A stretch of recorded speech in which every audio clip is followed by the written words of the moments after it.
Not 10 o'clock. Yeah, we are starting to come in. I think we're starting to see people coming in. Morning, welcome. On this, what day is it today? Tuesday, is it? It might even Wednesday. be Wednesday. It's Wednesday, my goodness. Wednesday. Happy Wednesday. Everyone, I'm losing the plot, I think. Losing the plot of what day it is.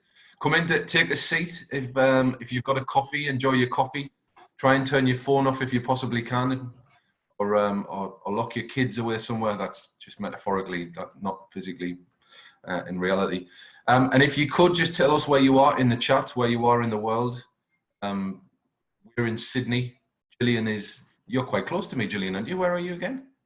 I am. I'm just in Crow's Nest near North Sydney. Crow's Nest. So yeah, and I'm in Mosman. Oh, we've got some nice places. Sunshine Coast. We've got Melbourne. Kerry's in Auckland. Wellington. Welcome, folks. Sydney, good old Sydney and Melbourne. Fantastic. Brisbane, hi for everyone. Perth. Oh, we've got a real mixed bunch. That's brilliant. Well, thanks for joining us. Just for those of you who don't know me, my name is Ian Collier. I look after the HIL&D Innovation Tech Fest and the Legal Tech Fest. I'm based in Sydney and I work for Hanover Fairs, and it's wonderful to have you all with us this Wednesday morning. It isn't Tuesday. It is indeed Wednesday. We have been putting some fantastic webinars together over the last few weeks, and today is no exception. The reason we are doing this is we are trying to steer with you on this journey. It's definitely bringing some significant challenges, but we are hoping that some of the content that we are sharing is definitely helping you, and from what we are hearing, it is. If you have any thoughts about what you'd like to see coming up, please let us know, but we do value your involvement, and thanks for all of your feedback so far. On to today, it gives me great pleasure in welcoming Gillian Coutts onto our webinar series. Gillian has been a keynote with us for many years and is always a fantastic speaker and a pleasure to know it as well. She's going to be talking very shortly about mind skills for resilience in these very testing and changing times, I think very pertinent to everyone. She's going to share some neuroscience tips around how you can stay more calm and balanced and get, I think she'll talk about this, some of the minutes in the day where you're not necessarily worrying about stuff. Mm-hmm. She has put together a fantastic book, which I know she will talk about, and she works for the Potential Project here in Australia, in Sydney. Without further ado, over to you, Gillian. Welcome, everybody. And my welcome to you all as well. And thanks so much, Ian. It's always a pleasure to see you. And I'm sorry we're having a virtual coffee this time rather than a real one. But as Ian said, I'm Gillian. I head up an organisation here in Australia called the Potential Project, which is part of a global organisation that works in the space of leadership development, organisation development, particularly around training the mind. So we've got clients like Accenture, IKEA, Lego globally, and so it's really exciting to be able to be with you at this point to talk about what our brain does in the case of a crisis and what we can do to really support ourselves in that time.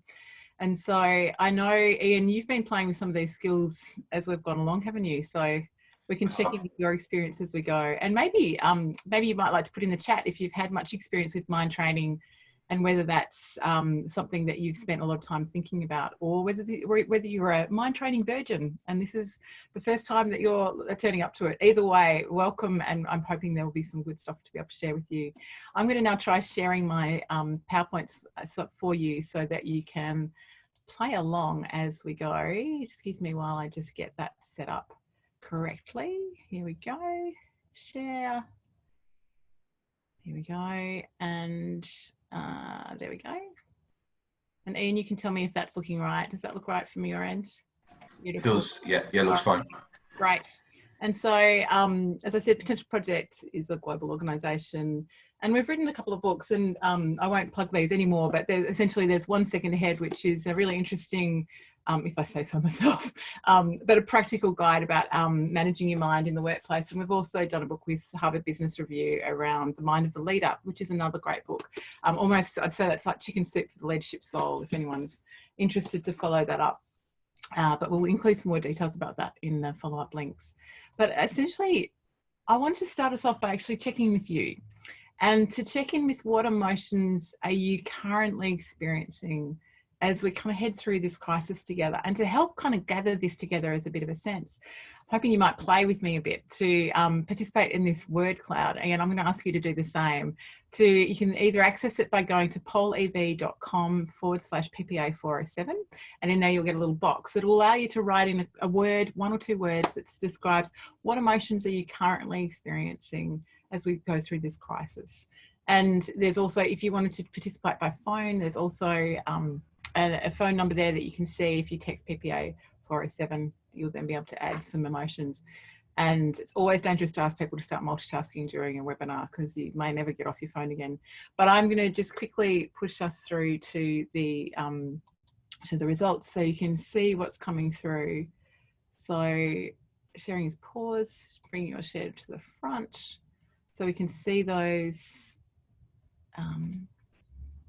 1 second. I'm just going to go back to stop share for a sec.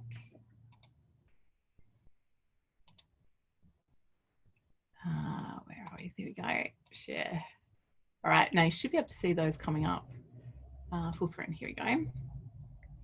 So frustration, anxiety, bit of fear. It's really interesting how you can see both what we in the West kind of think of as positive and negative emotions. So you can see there's hope, but there's also an gratitude, as well as that kind of frustration, anxiety, boredom, isolation, uncertainty. So both ends of the spectrum. I'll give you a couple more, maybe 10 or 15 more seconds to add some more there. Add some more in if you can. A bit of sadness, for sure. For sure. Curiosity, an interesting one, isn't it? Sense of tired. I don't know about you, but I just started schooling again this morning for my son, and having been working from home and having school holidays at the same time, it's almost glad to be back at school, even though he's still at home. He's kind of on the iPad still, but somehow it feels like I feel better about the fact that he's not just playing games. But we can see here all sorts of things, a bit of relief, yeah. And certainly in New Zealand, with you starting to change the lockdown laws, that's I imagine there's a lot of relief in that. It's interesting, isn't it? And if we think about it, the way that we pay attention is really interesting in a moment-to-moment sense. I'm going to bring us now back to, thank you so much for your participation in that. I'm going to bring us now back to the presentation and this idea of how we create reality. And this idea that William James, who is really one of the founders of modern psychology, talked about what we pay attention to really becomes our reality. And if, like me, you've found over the last few weeks that you are constantly hooked onto news, constantly looking at your social media, what's happening. Even there's some great stuff on social media, like the kindness pandemic, all sorts of things. But you might be looking at your share portfolio and seeing that going south. You might be constantly looking at different details of the virus, how many deaths there are, all of those things.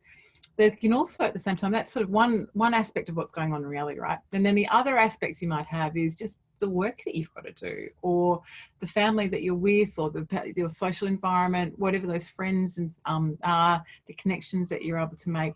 And what we know about the brain is that really our brains are Teflon for this bad stuff, the stuff that is the threat, the stuff that's pinging at us, that really heightens our sense of anxiety, our brain's really good at hanging on to that. What it's not so good at, it's almost like Teflon for the things that might be positive, the connections that we have that are really engaging. Those moments, I know, Ian, when you get to have dinner with Vanessa and you finally settled for the end of the day, those can be good moments, but they can be Teflon for the brain in that they just slide off and we only really remember some of the more challenging things from the day. And so I wanted you to share in the chat, if you can, what is one activity or thought that's not helping you these days? What's some of the things that are coming up for you that's not that helpful? And I'm just going to open my chat so that I can see it too.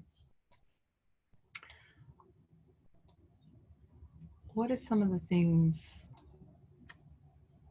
Yeah, the idea of, will I still have a job, Wendy? Absolutely. When will this end? It seems just ongoing, doesn't it? Wine in the evening, not such a helpful activity every day, is it? No, I hear you, but God, it's tempting. I think that's all I seem to do is take bottles down to the bin cupboard. That clank, the musical clanking of the bottles going into the recycle bin. Absolutely. If nothing else, what do you call it? Alcoholics Anonymous is just going to go through the roof. I think I might invest. There's an upwardly mobile industry. Yep. Yep. So, which is really sad. I laugh, but absolutely, it's a real challenge for all of us. The sense of lack of boundaries, Kerry, I really hear you on that, like how to switch off when you've got, where is that sense of homework versus home, everything else? The lack of control, eating chips. I've done an awful lot of that as well. Eating chips for sure. How about you, Ian? What are some of the activities you've been doing that haven't been so helpful? Haven't helped. Melanie mentioned there watching the news. I flicked on something yesterday because Australian TV is the worst because you have TV shows and then every 5 seconds there seems to be an interlude where it comes to news. And the headline was, they found out that coronavirus kills you with your lungs, but also it's going to give you a stroke. I thought, well, this is fantastic. That's wonderful. Great news. Thanks. That's So right. if I survive from a coffin fit, I'll have a stroke as a result. Brilliant. And I go, shouldn't laugh, but it's kind of, laughter is kind of one of the only ways you can deal with some of this stuff sometimes, isn't it? That sense of what our brain gets so hooked on. So I'm curious, if you were to think about some of the things that are positive, like, well, on the positive side of this ledger, what's one thought or activity that's been helpful to you over the last while? Ian, what's been helpful to you? It sounds really cheesy, but we go for long walks about an hour every day, and I've noticed that I've become kind of a bit of a flower bore. So I look at all these flowers. I got loads of photos of flowers on my phone. So I really enjoy it. I really look forward to it. I've never ever walked really very much, to be honest. So it's interesting. There's a lot of exercise coming up in the chat. Walking the dog. There's a bit about additional sleep. Absolutely, they are real. So we walk around sleep deprivation so much in our busy lives, don't we? And this idea of switching off, being in silence, not easy with the kids. I hear you. Being able to work from home, exercising in the lounge room. I bet there's been a bit of, anyone got out there, Leah, like the lycra recently, kind of danced around in front of the TV. Bit of fresh air. I think even that appreciation of natural beauty, like you said, Ian, about flowers. And Kerry's mentioned reading great books can be really, being able to go to a different place with fiction is really great as well as even learning something from the non-fiction. Cooking and eating French food, speaking to friends. So these are all things that can be really lifting our spirits. And it's really interesting. What we're going to talk about now is how, thank you so much for those people who've shared in the chat. It's really interesting to see what is it that our brain does when it's faced with difficult news and difficult things. And when you think about it, your mind, what happens when we have something that it like sort of comes at us and is unavoidable in that way, like the coronavirus, which is really a health crisis as well as a financial crisis, which leads to business downturns. But individually, it also leads to financial challenge, to health challenge. It can be even relationship or domestic challenge, and social isolation, loneliness, all sorts of things. That kind of the fact that this is occurring in the world is unavoidable. It's a pain. It's there, and it's actually not something we can do anything about other than respond to. What's really interesting, though, if you think about it as the first arrow of reality, so our minds are kind of attacked by this first arrow of reality. But what our mind then does, because it's really uncomfortable as it experiences that, is actually fire off all these second arrows. And the second arrows that you might be familiar with, and kind of when we think about the word cloud, some of these are really coming up. Our minds can throw off then these emotion and thoughts around fear or anxiety, of sadness, of frustration. And they're almost internally or mind-made, if you like. And so while the external stuff is unavoidable, the question is some of this internal stuff a bit more avoidable? And it's not to say by any means that it's not valid, but what I'm saying is sometimes we even feed it in ourselves in a way that can be really unhelpful. And the question is, what does resilience really mean in the face of all that then? And so again, in the chat, I'd love you to write, what does resilience really mean to you? What does resilience really mean to you? Ian, what does resilience mean to you? I've never really thought about it, I'll be honest. Staying power, being able to cope with whatever is happening. Yeah, absolutely. Being able to cope, having that kind of staying power, as you say, to go the distance. It's really interesting. It can be not ruminating, thanks, Kerry, being able to adapt, survival, coping, It's interesting, isn't it? I had an experience a couple of weeks ago, and maybe not even a couple of, it's probably 5 weeks ago now, where it kind of ironically, and many of us had this experience when work suddenly changed. It kind of within a week, it kind of really flipped, and all of the work that we'd had that was face-to-face orientated suddenly was no longer there, been pushed out or cancelled. And my body just went, "Whoa, Betty, this is not good. This is, I'm the primary breadwinner. This is not good." And promptly, I got a migraine, which is my thing. That when I get sick, when I get stressed, I get a migraine. And so I was laughing to myself, kind of ironically, because I'm about to was booked to do a webinar on resilience in 2 days' time after that headache. And I was sitting there while I had the headache going, oh my God, like the second arrow, right? Oh my God, I'm about to be booked to talk about resilience, and I feel so unresilient myself right now. Like, what is this? It was really interesting because I think part of it is even your ability to notice when you're struggling, right? The ability to notice that. And so it really taught home for me, like the idea of resilience being that you never flappable, or you never have a wobble, is a bit like saying that courage is the absence of fear, right? I don't think that's true. I think what we really found, I think, is this idea that resilience is your ability to bounce back. And so many of you have said that in the chat, your ability to rebalance after a wobble is really, I think, what the best example, that sort of definition of resilience really is. But I thought, Leanne, we might do a bit of a test of resilience for everybody and for you. And we're going to do 45 seconds where I'm going to ask you just to really see if you can stabilize your attention and stay really balanced on one thing. So this idea of rebalancing and balance as a center of resilience, see if you can stay focused on just one thing. All right, I'm going to give you 45 seconds. Are you ready? Go.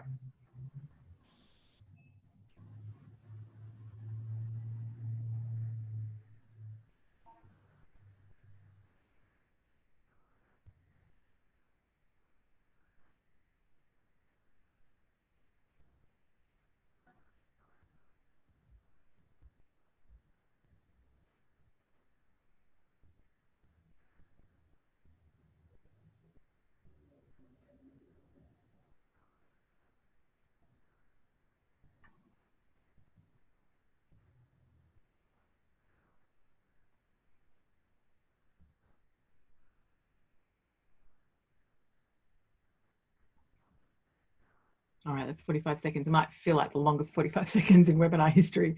I'm curious, what did you experience? Did you find that you were able to stabilize your attention on one thing? It might have been something you were looking at, or something you heard, or a thought you were thinking about. Did you find it easy to stabilize your attention, or did other things pop in? I'm curious, Ian, what was your experience? Did you find it easy to stabilize, or did other things pop in? I was thinking about standing at the the ocean, and to be honest, no, I was flitting back and forth thinking, Christ, is that 45 seconds not gone? Half a dozen times. How's everyone going? Is this going to be too boring? Yeah. Is everyone turned off? Is anyone turned off? Everyone's left. No. Totally. It's really interesting, isn't it? So we have this experience of ourselves as being able to pay attention. And this kind of the core of resilience is your ability to choose what you pay attention to. So you can choose the positive over the negative, or you can choose to be balanced in that moment. You can choose not to fire off these second arrows. And yet our minds are actually not that. They're constantly flicking between one thing and another. And it's a bit like my friend John here. This might be any of us on a Monday morning, sitting down at the desk to do some work, and your mind goes to later on that day where you might be having a break. Then your mind goes, right, you get to that break, and then all of a sudden your mind's going, oh man, I just really need to read a book. And then you get to the book and your mind's back at work again. I wonder if anyone else has that experience. And it's really interesting because the reality is this is a really useful biological function, right? Neurological function, that when we were the cave person that sat in front of the fire and just lovingly looked into the flames and didn't notice a saber-toothed tiger in the background got eaten. They're not our ancestors. Our ancestors were the constantly, constantly aware, constantly, surveilling for what was going on in their environment. So our brains are wired to do that. The problem is when we're in the middle of like my sort of attic cam here in the attic, when I'm actually really relatively safe. There's very few physical threats on me right now. There might be some psychological threats, but there's very few physical threats. I'm still scanning for threat and reward 5 times a second, and we're all doing that. And so the reality is our ability to be able to stay focused and rebalanced really depends on our ability to be able to sustain our attention and choose what we pay attention to. The good news about all of that is that it can actually be trained. So this idea that we've got 100 billion neurons in our head, each of those neurons capable of making up to 5,000 synaptic connections, creates this incredibly complex web and network that is able to govern all of the things that go on in our body and thoughts, everything that we have. Those pathways that we use really regularly are really strong and well developed, and those that we don't use so regularly are not so well developed. So you might have the experience, the pathways around cleaning your teeth, probably, Ian, are pretty strong, right? Because you do it a lot. Whereas things like saying hello in Swahili, you may never have done before. And so those pathways won't be developed. But once you learn how to say that, then you practice it more and more often, you'll find that those pathways get stronger and stronger. And it's the same with being able to pay attention. So this idea that we can train, I'm going to get this to move on, come on. This idea that we can train our ability to be able to sustain our attention, to choose what we pay attention to avoid those second arrows, really starts in the mind. And this idea of being able to be at the center of the storm, being in the calm at the center of the storm. But it's a training. So it's really like taking your brain to the gym, if you like, and doing some training.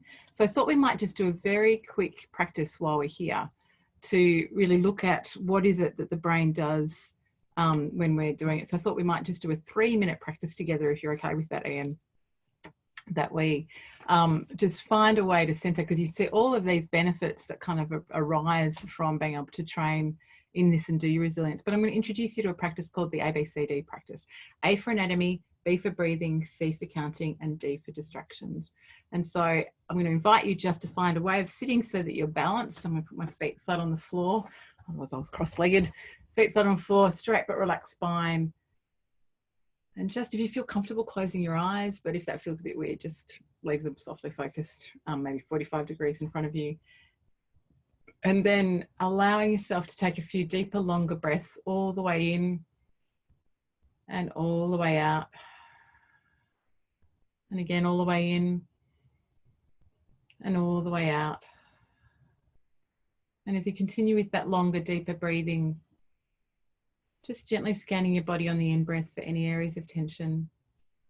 On the out-breath, just relaxing and releasing.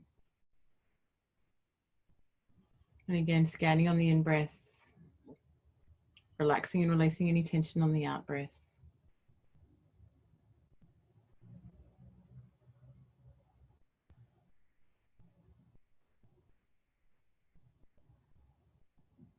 Now in the ABCD practice, the B is for breathing. So I'm going to invite you to bring your attention just to the very act of breathing.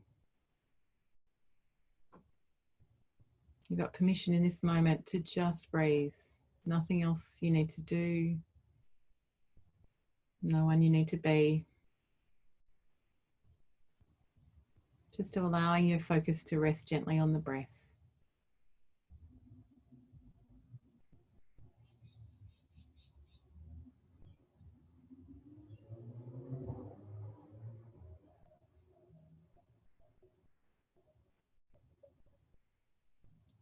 And to help you stay a little bit more focused, you might like to count your breath at the end of each out breath. From the first breath to the second breath, all the way up to the 10th breath. And then when you get to 10, just turning around and counting back to 1 again.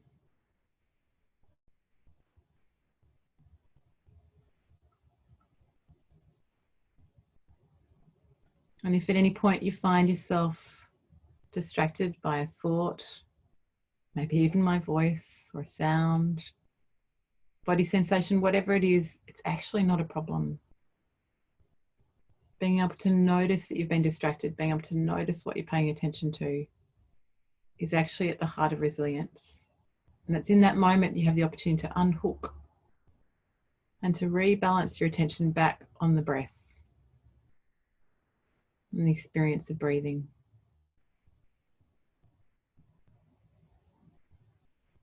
So that when we're present, we focus just on one thing, on the breath in this moment.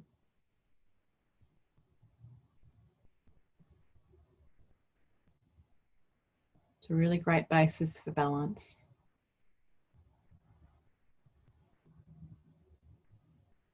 And as we finish up, just noticing any greater sense of calm or ease. And knowing that this place of stillness at the calm, this sense of calm at the eye of the storm. All of your thoughts and experiences can be whirling around you. But this sense of space and calm with the breath is always there when you choose to engage with it. Now, coming back from the practice, letting it go, opening your eyes if you had them closed.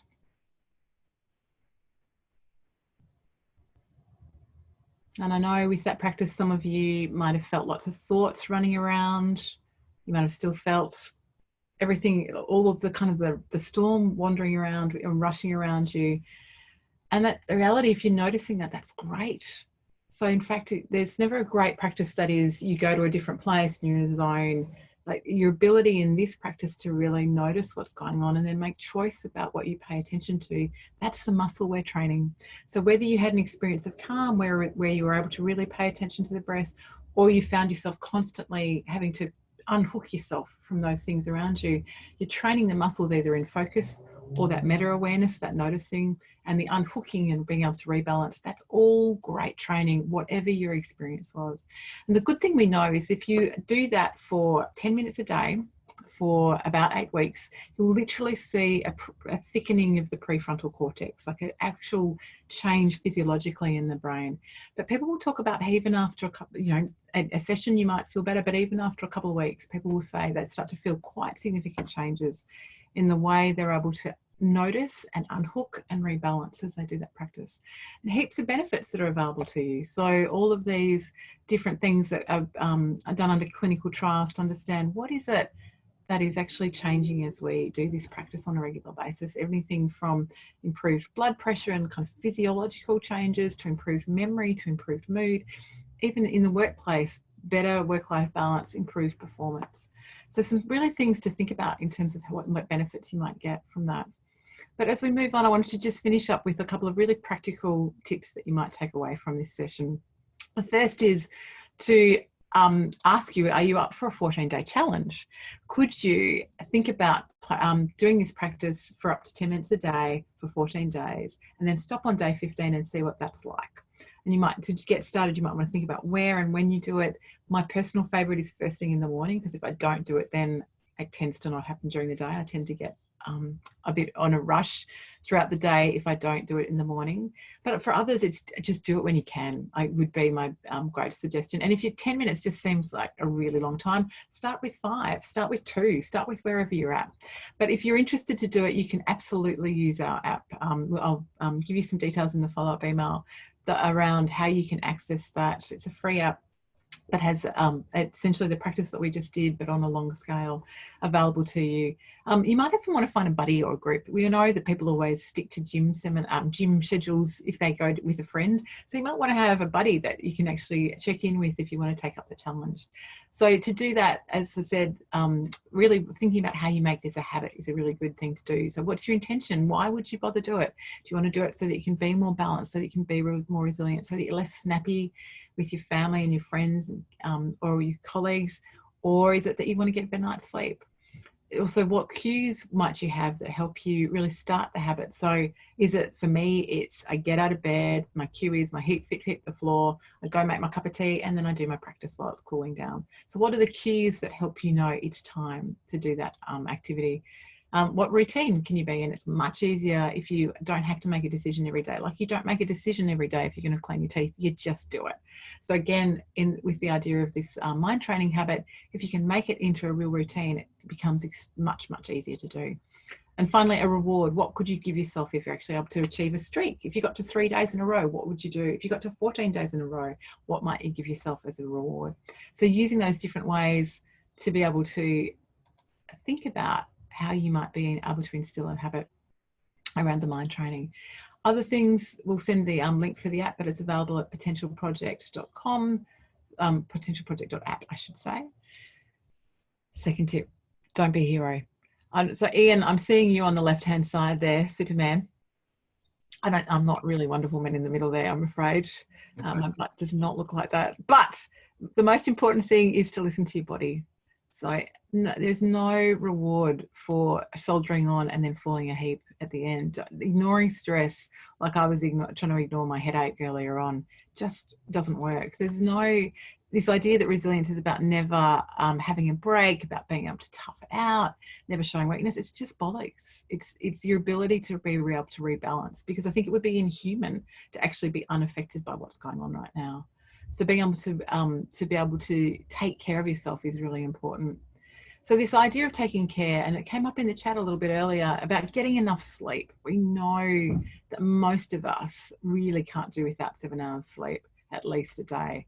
And so this idea that we think we're functioning really well, but really we're acting on a very low level of dementia as a result of lack of sleep is a real thing. So getting enough sleep is really important. Daily movement. So Ian, as you said, getting out, going for a walk, noticing the flowers, or exercising on the bike, or whatever it is that you do, but daily movement makes a huge difference. And then finally, taking that time for space and recovery. I know many of you will be doing back-to-back Zooms at the moment, and I know just how exhausting that can be, and the need to really find ways to switch off and find that space for recovery, and knowing the signs when you're getting to the edge. That kind of, for me, it's the tingling kind of in my brain that just goes, oh, I'm getting to the edge. I know I need to go and do whatever it is, switch off, have a bath, lock the children in a cupboard, all of that sort of stuff, as you said earlier, Ian. Metaphorically, of course. They're the things you've got to do. Just noticing when that happens is really important. So lots of different things that we can do also to support you. These are some of the other the things that we do with organisations at the moment to be of support and be able to serve people to be able to be more resilient, both in the working from home and the returning to the workplace as that happens over time. Lots of different ways in which we're working with organisations around webinars, around more deepening sort of experiences where people have the capacity to really take on a training and the scaffold to build the habit that's in the more of the programs that we run, but also drop-in trainings and things like that. So with that, I'm going to hand back to you, Ian, perhaps to facilitate any questions that there might be. Yeah, folks, brilliant. Thank you very much, Gillian. I have put my email on there, so anyone wants to reach out to me or to Gillian directly. Any questions, folks? We've got about 5 minutes. Maybe if anybody's got any questions specifically, please put them in the web chat.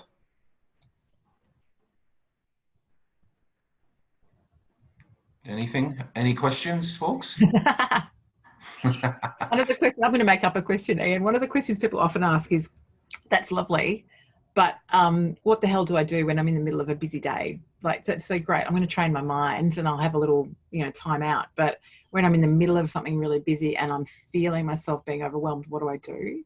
And one thing to think about is this idea of 2 rules. So it would, just like when we're doing the mind training, we focus on one thing, we choose one thing, and when our mind wanders, we unhook and bring it back. When you're in the middle of a busy day and you're feeling overwhelmed, it's actually just choosing one thing. Finding what is the very one thing next that I need to do. When we try and multitask, when we've got, if you've got 7 emails open that you're still working on at the same time, or web browsers open, or you're trying to, do your phone at the same time as you participate in this webinar, all of that is extra stress on the brain. So being able to come back to just one thing gives you much more power to rebalance and then respond rather than react, which is super helpful. A question from Zoom scheduler, actually, just to relating to that, is how can I practice when the house is noisy and busy? Yeah, good one. And that might be with kids doing schooling, or your spouse or another person in the house actually working as well, and they're on their own Zoom call. And it's really interesting. One of the things in that environment is to think about this idea of distractions as our friends. So often we kind of go, well, I can't do this practice unless I'm everything's really, really quiet. But what we do when we do the training is actually notice some of the distractions, and your ability to notice them and as distractions rather than as something that's really just annoying you, kind of allows you to put it in a bit more of a bubble and go, okay, it's there, right? Okay, I got it, but I can bring my focus back. So to be able to just keep this sense of patience and kindness as well to yourself and to those around you can make a huge difference. For me, it's setting up different spaces. So if I know I've got something like this meeting, my son is downstairs doing his schoolwork, he's just as likely to walk in and say, Mum, I can't do Google Docs or whatever the hell it is. But he knows at this particular point, if he does that, I'd really prefer that he didn't. But there'll be other times when it's fine for him to walk in. So it's kind of having protected spaces as well. It's kind of setting the conditions up for focus, I think, in that way is really important. Have you got any questions, Ian, before we finish? I found someone else mentioned that I found that quite emotional. Some of the 10 minutes where we, or the 10 minutes, it wasn't 10 minutes, whatever it was. Yeah. I sometimes find that stuff a little bit deep, and you know, but I think that's one of the reasons a lot of people, or I don't like doing it sometimes. Yeah. So, because I think it takes, you know, you start thinking about things maybe you don't really want to think about. I don't know. That's me. I hear you, absolutely. And I think one of the things in this practice is, again, in this practice around the balance and resilience training, to kind of bring your mind back to whatever one thing that you choose, is that we can get hooked, just like you said, hooked on sadness or concerns. What we're training is our ability to be able to notice that we're having those experiences. And the reality is emotions as chemicals arise in our body, and they stay somewhere between 45 and 90 seconds. So when we experience something like fear or sadness, those things occur in our body, but they actually occur for a really short time. But it's our mind's capacity to gnaw away at them, to go, yeah, that's right, I'm really sad about that, that's really horrible. And we kind of perpetuate it, in a sense, if that makes sense. So if you can, there's enormous relief that's kind of available if you're able to go, wow, look at that, I'm really sad. And I'm going to deliberately choose to bring my attention back. I'm going to know it's there, it's that sadness is there, but we're going to deliberately try and bring my attention back to something that I choose right now. And that might be my breath or whatever. And for me, for example, our dog died on Easter Saturday. So that was really sad. He was unexpectedly died. And it kept coming, like it keeps coming up. I kept thinking of him. And that's okay. Like there's some kindness towards myself in that. And also, if I keep thinking how much I miss him, it kind of lasts and lasts and lasts. And that's actually not helpful to me. And it's not in service of him. But if I can bring it back, it makes a big difference. Sure. We've got a question from Natalie. Is this best as a shared practice, or is it sustainable in work as an individual practice? How does it work for teams? Great question, Nat. Hi, Nat, by the way. So I think it's all of those things. So as an individual practice, it's certainly for building up your own muscles. A great team practice is actually, we're going from Zoom to Zoom to Zoom, or from different contexts all the time. When you meet as a team, actually just taking a minute to collect your thoughts as you start a team meeting can be really beneficial. It doesn't have to be woo, no one has to close their eyes, but you might just invite people to actually mentally arrive in the room rather than just physically. And the ability, because so often we rush into a space to meet together and we're still thinking about the 6 things that we haven't done yet, or the meeting that we've just been in, to allow people to actually land in the room mentally as well as physically and think about why they're there can be a super helpful practice, just to let everyone slow down, that sense of slowing down in order to speed up. Thanks, Nat. Folks, thank you very much for being with us. It's wonderful. Thanks for all your comments and taking part. Gillian, thanks as always for being part of it. Sorry to hear your news about the dog. It's devastating, and it's part of the family.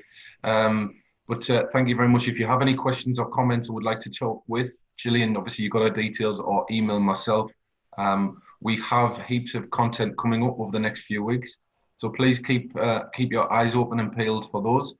If you have any comments, thoughts, suggestions, let me know as well. And have a lovely day. Oh, what time is it now? It is. I don't know about anyone else. I don't even know what time it is, day it is. Have a lovely Wednesday, and we will see you all very soon. All the best. Thanks, everybody. Thanks, Gillian. Thanks for joining us. Cheers. Thanks a lot. Cheers, folks.